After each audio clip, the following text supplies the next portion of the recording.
Musk melon சாப்பிட்டதே இல்லைங்கிறதுக்காக ஒரு தடவை வாங்கி சாப்பிடலான்னு வாங்கி, அத பழமா சாப்பிடாம ஜூஸ் போடலான்னு தண்ணி ஊத்தி ஜூஸ் போட்டு, சரி ஜூஸ் மட்டும் குடிச்சா பத்தாதுன்னு, அத தண்ணி ஊத்தி போட்ட ஜூஸ வந்துட்டு ஒரு மோல்டுல ஊத்தி, ஒரு டப்பால ஊத்தி, ஓவர் நைட் வச்சு ஐஸ்கிரீம் ஆக்கலான்ட்டு ஆக்குனா, அது வந்துட்டு நல்லா கட்டியாயிடுச்சு ஒரு நாள் ஃபுல்லா இருந்தனால.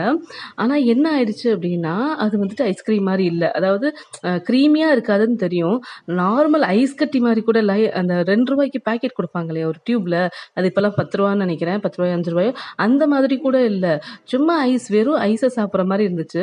அது ஜில்லுன்னு இருந்தா மட்டும் போதும் அப்படிங்கிற கதைக்காக என் பையன் வந்துட்டு 2 வாய் சாப்பிட்டான். மத்தபடி நல்லாவே இல்ல. சரின்னு சொல்லிட்டு அத அப்படியே கொஞ்ச நேரம் வச்சோனே அது ஜூஸ் ஆயிருச்சு. அப்படியே குடிச்சிட்டோம். ஜூஸா குடிக்கும்போது கூட நல்லா இருந்துச்சு.